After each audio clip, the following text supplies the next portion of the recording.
सदर तकरीब सरदार अब्दुल मजीद साहब, जो बैठ जाओ, चेयरमैन फियाल कमर साहब, वलायत साहब, इधर से फारूक शाह साहब, अब्बासी साहब, हमारे दूसरे अब्बासी साहब हैं, डॉक्टर साहब, एजाज साहब,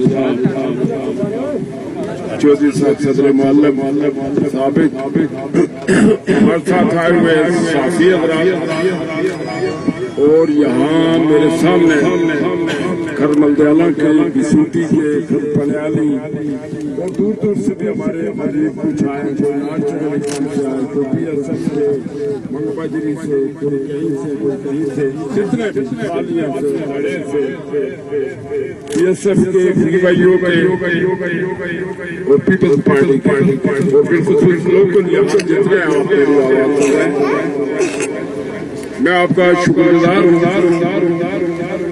कि प्रोग्राम हमारा जलसे का नहीं था, ये सच कहते हैं। मास्टर कदीर के घर पे था और पहले आशिक महमूद कहता था कि सोमवार को, मैंने इसको कहा सोमवार को नहीं, बुधवार को, मैं कहा सोमवार और मंगलवार को। तो आज ये आते हुए लगा कि देखो मैं बुधवार को आए को याद वली कौन है, मैंने कहा तू है ना मैं वली कोई और है, लेकिन सच बात नहीं। तो मैंने कहा तो आज इस जगह पे मैं बच्चों को बता रहा था कि मैं बिस्कुटी आता वो जो पीछे मास्टर मुबारक नजर आ रहा है, आज अगर मेरे पास खड़ा हो तो मुझे ये पूछेगा कि बाबा तो वो बच्चा जब मेरे साथ नौजवान बच्चे आज के नौजवानों को पहले चंद बातें बता के फिर मैं बात करूंगा। तकरीर जो ज़्यादा करनी वो बहुत तफसील के साथ वो अच्छी है, बेहतर।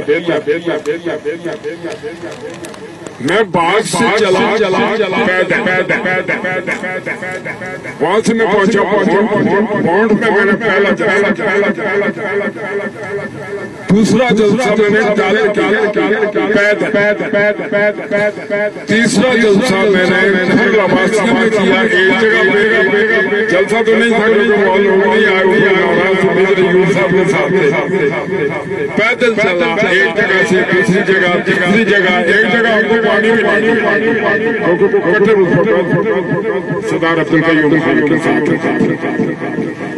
मैं 5वां जलसा मैंने में किया, छठा मैंने ये किया, 7वां मैंने ये जो नीचे गला से वहाँ किया पैदल, और वहाँ से मैंने बाड़ी को डेलाना से गुजर के डेलाना बुलाना मैं डेलाना से पैदल हमारे साथ पीछे गुलाम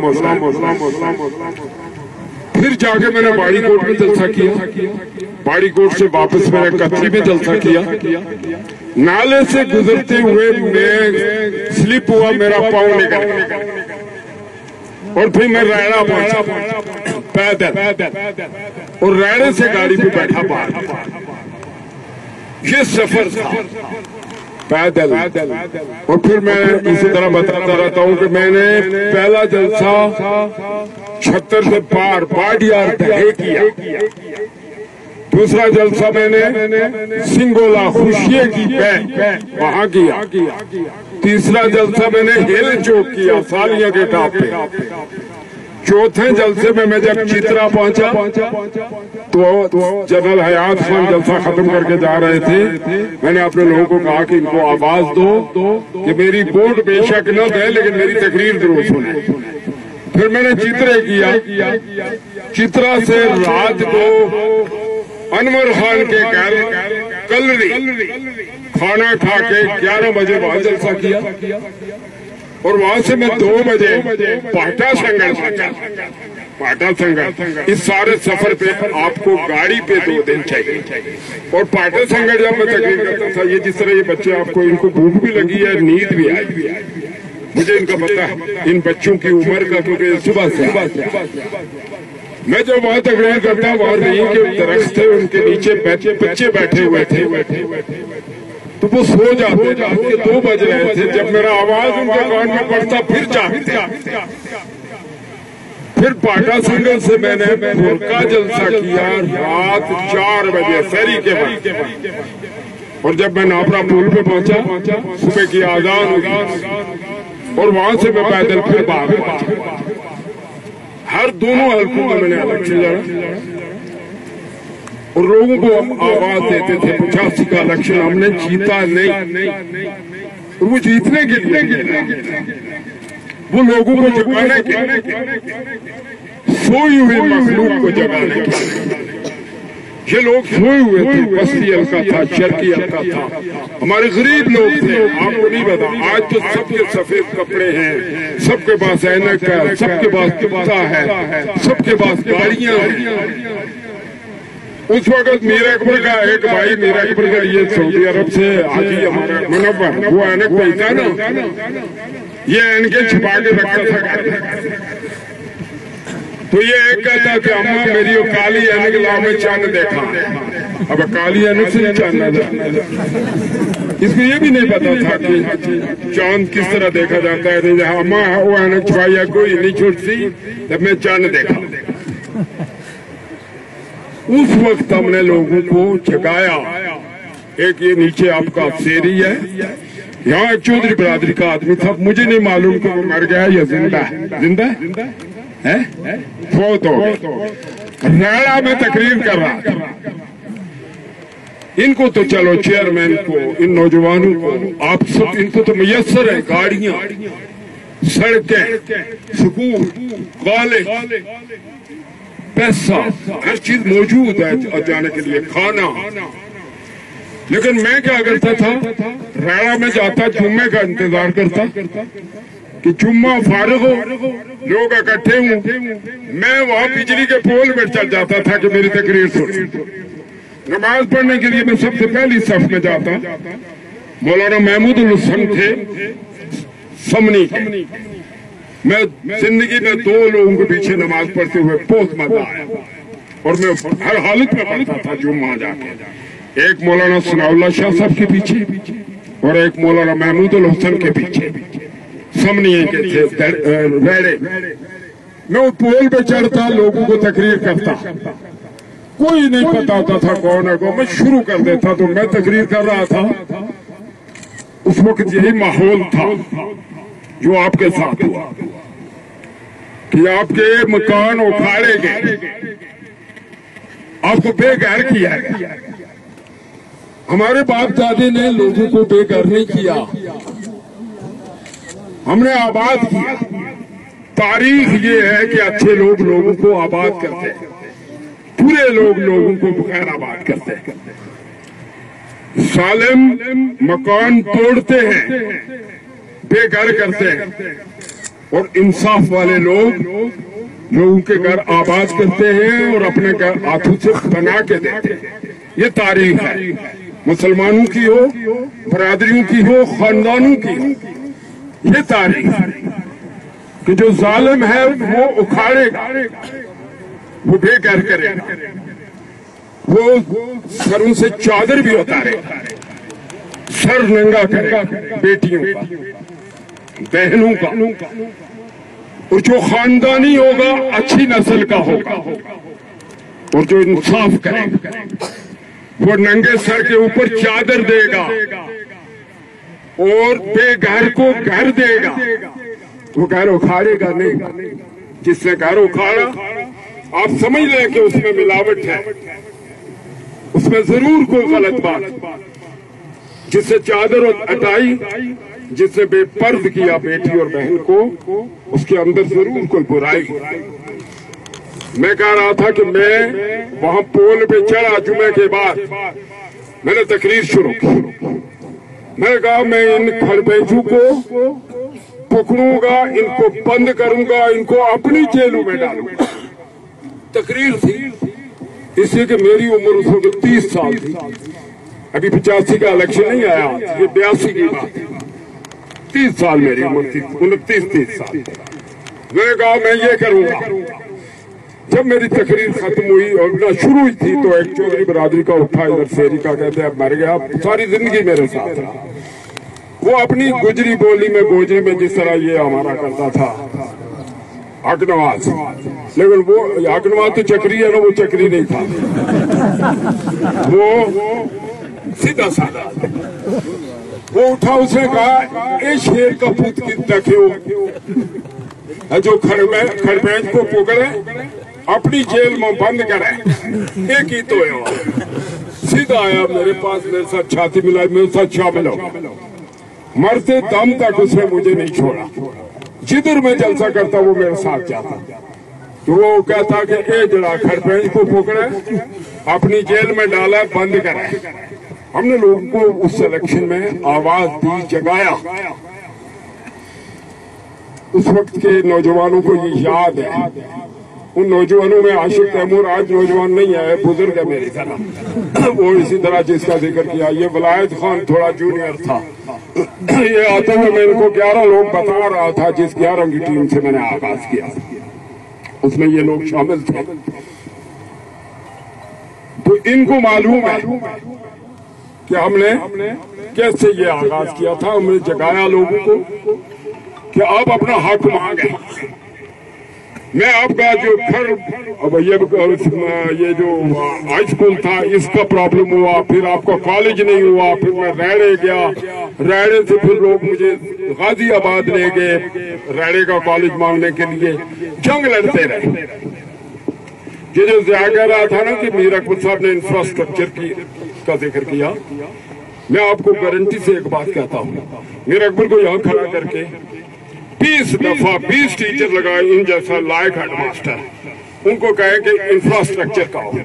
अगर वो कह दे इंफ्रास्ट्रक्चर, उसको आप कहे इन, वो कहेगा इन, फिर कहे फरा, वो कहेगा फरा, फिर कहे स्ट्रक्चर, वो कहेगा स्ट्रक्चर, फिर कहे आप इंफ्रास्ट्रक्चर। फरा से नहीं समझ आएगा फरा हुआ क्या बोलता है।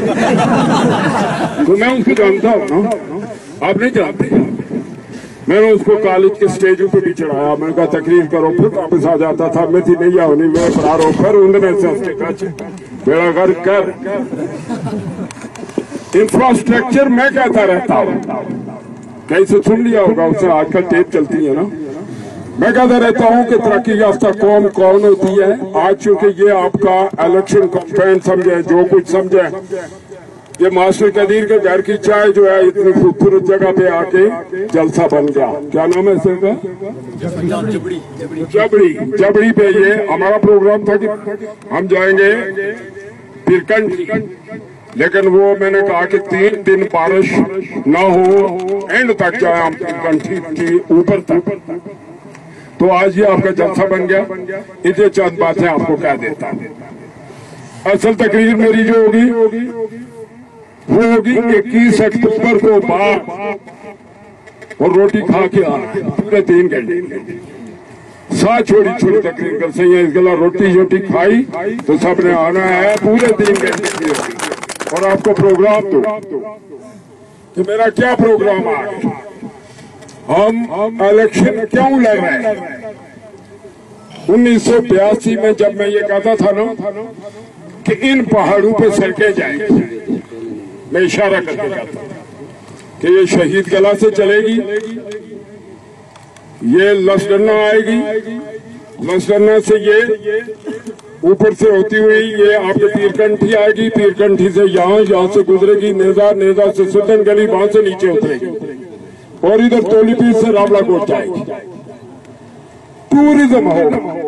ये मेरी 82 की तकरीरें अब कैसे मंगवा के देखें।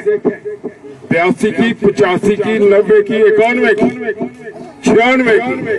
तो मैं कहता था टूरिज्म डेवलप होगा, सारी दुनिया इधर आएगी। ये लोग मुझे कहते थे ये पागल है। मैं कहा यहाँ कॉलेज बनेगी,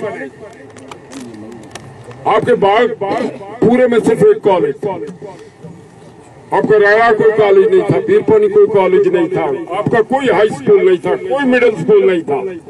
जब मैं 90 में बना, मैंने कहा यहाँ स्कूल बनेंगे, बच्चे अपने घर के पास पढ़ेंगे। ये कहते थे ये पागल है, ये मुमकिन है कि हर घर के पास स्कूल होगा। मेजर यूथ साहब को अल्लाह जन्नत में जगह दे। जब मैंने नोटिफिकेशन किया 96 में, स्कूलों और कॉलेजेस का 672 अदारे कायम किए। हेडमास्टर साहब को बता, मेजर साहब ने मंजूर को बुलाया। मंजूर मेरा PS था, ये जो आजकल इलेक्शन लड़ता है निंद्रा। मंजूर को पूछते हैं मेजर साहब कि ये तो कमर साहब ने नोटिफिकेशन किया, ये सही है? उसने कहा जी बिल्कुल सही है, ये मेरे पास कापी है। वो कापी, उन्होंने कहा कि ये स्कूल है कि रेवड़ियां, ये क्या तकसीम करता है? मैंने इन 2 हलकों में कोटे के अलावा, कोटा आपका था 8 मिडिल स्कूल, मैंने 36 मिडिल स्कूल इधर और 36 मिडिल स्कूल उधर, बस्ती हल्के में दोनों में 72 मिडिल स्कूल फालतू दिए थे। 25 हाई स्कूल दिए बच्चियों, और फिर कॉलेज दिए थे। रायड़े का कॉलेज, पीरपानी का कॉलेज, चिराले का कॉलेज और बाग के 2 पोस्ट ग्रेजुएट कॉलेज, यूनिवर्सिटी दी। आपका अभी इस दफा खर मलदयालों का हमने हाई स्कूल दिया। रात को मैंने जब तक पनियाली खर पनियाली के मैंने 2 इकट्ठे स्कूल दिए थे, बच्चों का भी खर मलदयालों का भी दिया था। ऊपर आगे खर गली से आगे क्या कहते हैं वो जो क्षेत्रों से इधर है, हौसला गली, उससे आगे जो वो चौधरी कमालदीन महाराज के रकबे का क्या नाम, लड़ियां, और फिर छित्रोड़ा, फिर ये शेरी गला और बाड़ी कोट, ये दोनों आपस में लड़ रहे थे। एक कहता कि स्कूल हमें मिले, दूसरा कहता हमें मिले। 100 आदमी का वफद मेरे पास गेस्ट हाउस में बैठा हुआ था। मैंने कहा इंतजार करो, सुबह अल्लाह खैर करेगा। रात के मैंने 2 बजे फैसला किया कि दोनों को दे। मैंने बाड़ी कोट का भी दे दिया और मैंने शेरी गला का दे दिया। इसी तरह ख्वाजा, रत्नी और मालदारा, इन तीनों की लड़ाई, और इन्होंने 2000 का जलसा करके, लाखों रुपए खर्च करके, फारूक अदर वजीर तालीम था, सीनियर वजीर भी था, कर्नल नकीब वजीर सेहत था, इन सब को लेके गए और इन्होंने कहा कि हमारे इस पूरे बेल्ट में सेवर कालू, सेवर मुतवाली, डल काजियां, ख्वाजा, रतनुई, मालदार, बनी मनासा, इस पूरे बेल्ट में इन लोगों ने डिमांड की कि हमें एक हाई स्कूल, एक नहीं मिला। और मैं रात को बैठा तो मैंने रत्नोई का भी स्कूल दिया हाई, ख्वाजे का भी हाई किया, मालदारे का भी हाई किया। आप रत्नोई से पत्थर मारे तो ख्वाजे के स्कूल पे पहुंचता, ख्वाजे से मारे मालदारे को पहुंचता, और बनी मनासा को लोहर हाई स्कूल दिया और डालगाजियों को फुल हाई स्कूल दिया, इस दफा हायर सेकेंडरी दिया। हमने तालीमी इनकलाब किया, क्योंकि मैं कह रहा था कि तरक्की याफ्ता कौम वो है जिसमें 3 चीजें हों, 3, ये पढ़े लिखे लड़के याद रखें ताकि आपको पता चले कि इंफ्रास्ट्रक्चर क्या है। नंबर 1 एजुकेशन, दुनिया में पहली तरजीह एजुकेशन। मैंने नंबर 1 एजुकेशन को रखा 90 से। नंबर 2 है हेल्थ, सेफ, और नंबर 3 है इंफ्रास्ट्रक्चर। इंफ्रास्ट्रक्चर में क्या आता है? सड़कें और बिल्डिंगें वगैरह। हमने तालीम को पहला नंबर दिया, दुनिया में पहला नंबर है, कुरान में पहला नंबर है इकरा। जब अल्लाह ने अपने रसूल को पहला हुक्म दिया तो क्या दिया? इकरा, पढ़, ये पहला। और दुनिया सारी के जो फलासफर हैं उन्हें अपना सारा इल्म खंगाल के तो ये फैसला किया कि तालीम पहले number, education first, health safe number 2। अगर तालीम भी ना हो, सेफ भी ना हो, तो सड़क पे क्या चलेगा? खोते। सड़क पे क्या चलेगा? खोते। इसलिए तालीम और सेफ, ये बच्चे पढ़े लिखे ना हो, इनकी सेहत ठीक ना हो, आप अपने महल को क्या करें? एक उंगली जख्मी हो जाए, एक, और डॉक्टर ये कह दे कि ये कटेगी, और जिस आदमी के पास 1 करोड़ रुपया हो, 10 बिल्डिंगें हो, बंगले हो, प्लाजे हो, वो कहेगा मेरी ये उंगली बचा दो, ये सब चीजें ले लो। एक आंख अगर रोशनी से महरूम हो जाए तो बंदा कहेगा मेरी आंख मिलनी चाहिए, मुझे वापस बाकी सब कुछ ले लो। अगर बंदा अपने बेड से उठ ना सके, बीमार हो, माजूर हो, वो कहेगा सारी दुनिया ले लो लेकिन मुझे मेरी सेहत वापस दे। इसलिए हमने नंबर 2 रखा सेहत। इस्लाम का भी यही उसूल है और दुनिया का। और नंबर 3 पे इंफ्रास्ट्रक्चर, इस पे हम चले। अब आपका आज आपकी ये पहली मीटिंग हो गई, पहला जलसा बन गया। मुझे नहीं पता था, मुझे तो इन्हें कहा था कि हमने कदीर के घर तक आना है, लेकिन शुक्र है कि हम यहाँ आए। इतनी खूबसूरत जगह पे इतने लोग आप जमा हो गए। अब आप मेहनत करें। मैंने पिछले इलेक्शन में लोगों को कहा था क्या ये इलेक्शन हम अपने लिए नहीं लड़ रहे हैं, ये इलेक्शन हम लोगों के लिए लड़ रहे हैं। लोगों को नुकसान होगा, पाक को नुकसान होगा, किसी को समझ नहीं आई। यूनिवर्सिटी मैंने जहां छोड़ी वहां से पीछे गई, एलाइड हेल्थ मैंने जहां छोड़ा वहां से पीछे गया, तालीम मैंने जहां छोड़ी वहां से पीछे गई। बच्चे बेरोजगार हुए, बच्चियां बेरोजगार हुई, किसी को रोजगार नहीं मिला। और फिर ऊपर से कि अगर एक शख्स हमारे गनाहों से या अल्लाह की तरफ से कोई आजमाइश थी, अगर ये मसल्लत हो गया ये टोला, तो इनकी तरफ से क्या हुआ? ये अल्लाह के अजाब के तौर पे मसल्लत हुए, रोजगार नहीं दिया। ये जो हमने इदारे दिए थे, अगर ये इदारे खत्म न करते तो 300 से 400 बच्चे और बच्चे उनको मुलाजमत मिलती, वो इदारे खत्म हो गए। फिर ऊपर से ताना दिया जिसका जिक्र ध्यान ने किया, ओवरसीज।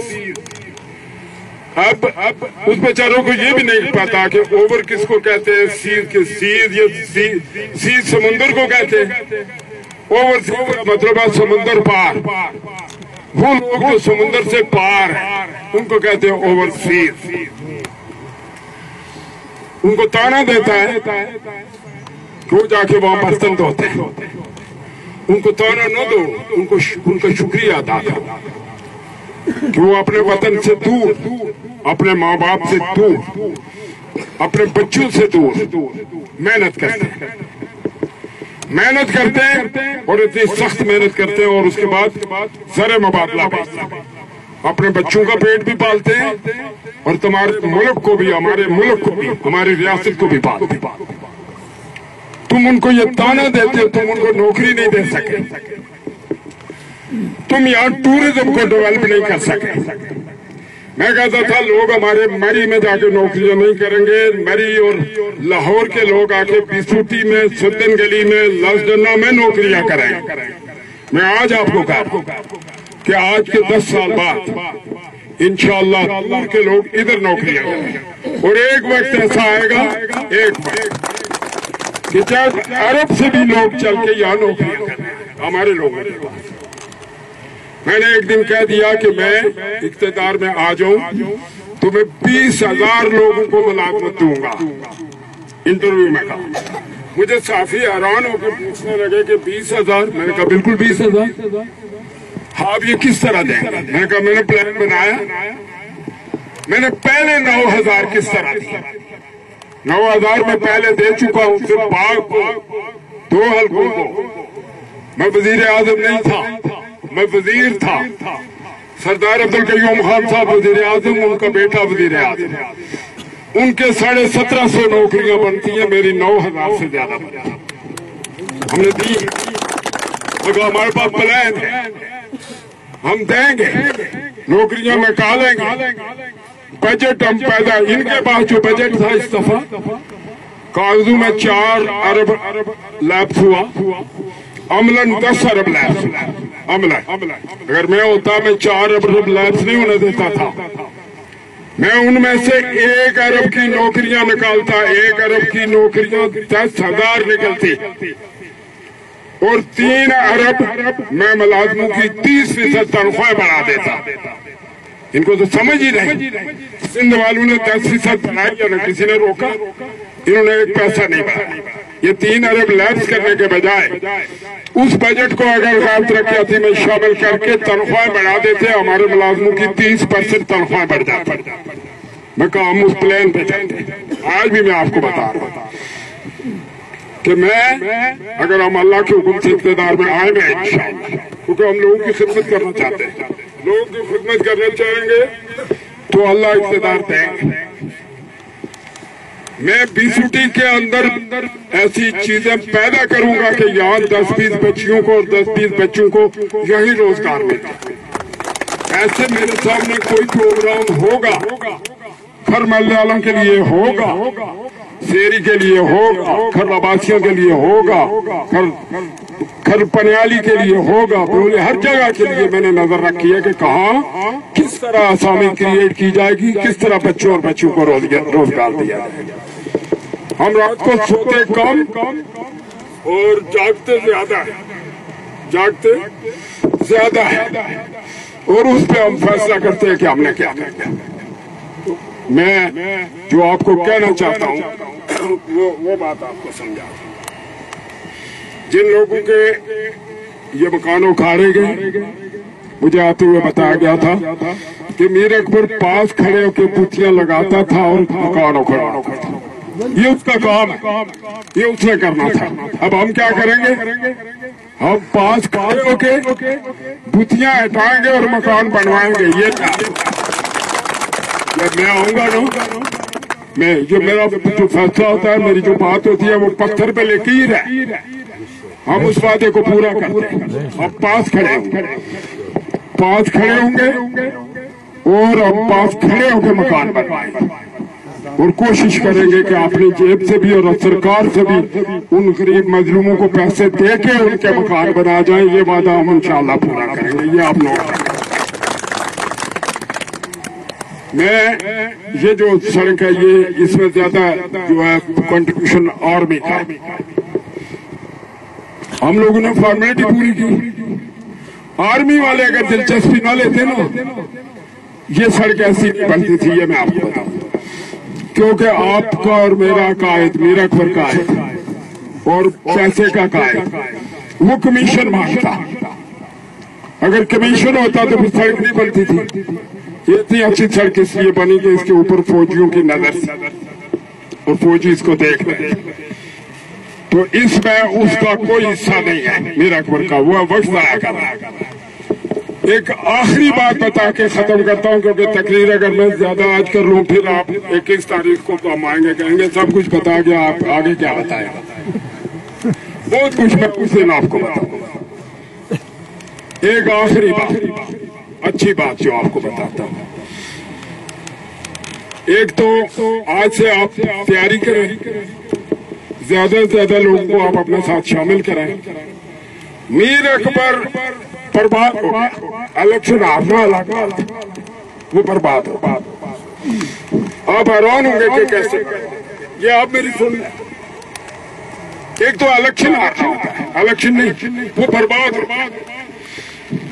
9 मुहर्रम और 10 मुहर्रम, 9 मुहर्रम और 10 मुहर्रम, ये तारीख पढ़ो,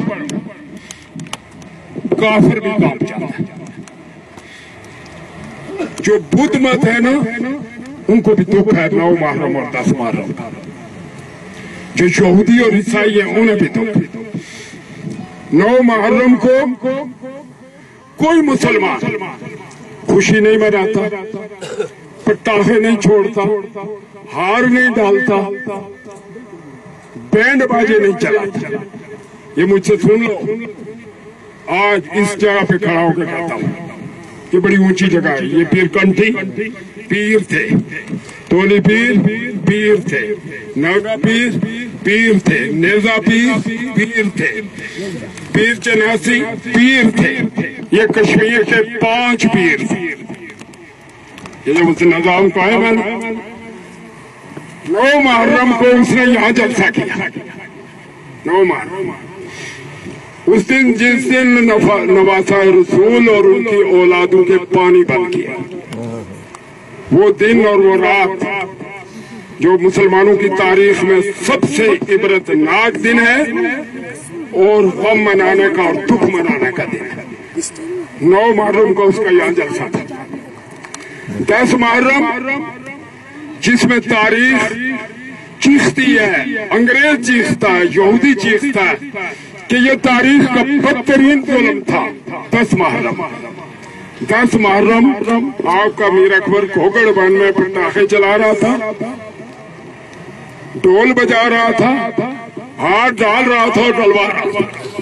आज मैं आपको ऐलान करके कहता हूँ कि मीर अकबर 9 और 10 मुहर्रम को दफन हो गया। उसका नाम अब सियासत छोड़े, अब सियासत भूल जाए। मीर अकबर निशान इबरत बन जाएगा। ये मेरे अल्फाज याद रखो, ये मेरे अल्फाज याद रखो। जिस मुसलमान को 9 और 10 मुहर्रम का नहीं पता वो मुसलमान लीड नहीं करेगा। जिस मुसलमान को ये नहीं पता कि करबला में क्या हुआ, 9 का दिन, 9 की रात और 10 का दिन, 10 की रात। मैंने पहले कहा आपको कि जो चादर उतारता है सर से वो नहीं बच सकता और नहीं बचा। जो घर उजाड़ता है नहीं बच सकता। वहां क्या हुआ था? खैमे घर है, घर उजड़े थे और जब बेटियां वहां से निकले थी सरों से चादरें उतरी थी। यहाँ भी घर उजाड़े गए।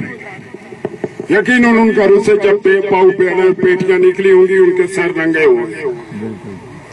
ये अल्लाह का इंतकाम और ये इंतकाम आज से 9 और 10 मुहर्रम से शुरू है और इसके नतायज आप देखते जाए। सारे बस्ती और शर्की में लोग इनको छोड़ देंगे, आजाद कश्मीर में लोग इनको छोड़ देंगे। दिसंबर के बाद इनको हाथ मिलाने वाला कोई नहीं मिलेगा, ये मैं आपको बताता हूँ। अब उनके साथ वो लोग रह गए जो ये सोचते हैं कि शायद हमें 5 रुपए, 10 रुपए, लाख, 50,000, 20,000 मिल जाए, लेकिन दिसंबर के बाद कोई नहीं होगा इनके साथ। ये सड़कों में पागलों की तरह, दीवानों की तरह फिरेंगे।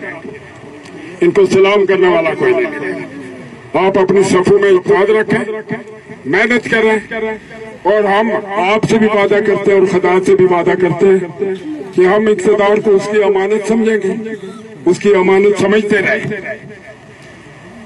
हम अल्लाह की मखलूक की खिदमत करने के लिए अपने आप को तैयार कर रहे हैं। क्या ये तैयारी उसको कबूल है या नहीं ये वो जानता है, लेकिन हम अपने आप को तैयार कर रहे हैं कि हम अल्लाह की मखलूक की खिदमत कर रहे हैं, करेंगे। की या पहले वादा करते हैं, अल्लाह से भी करते हैं, अल्लाह के लोगों से भी करते हैं, मखलूक से भी करते हैं कि हम अल्लाह की मखलूक की खिदमत करेंगे, हम इंसानियत की खिदमत करेंगे, हम फर्क को तफरीक को मिटाएंगे, हम गरीबों का ख्याल रखेंगे, हम सर पे चादर देंगे, उतारेंगे नहीं, हम छत कायम करेंगे, छत को हटाएंगे नहीं। ये हम हर वक्त में 2 साल हो गए, 2 साल में मेरा वजीफा ये कि मैं ये करूंगा और इंशाअल्लाह मैं करूंगा और अल्लाह के हुक्म से मैं कामयाब हूंगा। मैं आप सबका बहुत बहुत शुक्रिया अदा करता हूँ। तमाम नए शामिल होने वालों को दिल की गहराइयों से मुबारकबाद देता हूँ, उनको खुश आमदीद कहता हूँ और उनसे ये कहता हूँ कि वो अपने साथ ज्यादा से ज्यादा लोगों को शामिल करें। हम इंशाअल्लाह पूरी कोशिश करेंगे कि हम उनकी तादरसी कर सके, उनकी मुश्किलात हल करने में किरदार अदा कर सके और हम खुदा और खुदा के रसूल को खुश कर सके और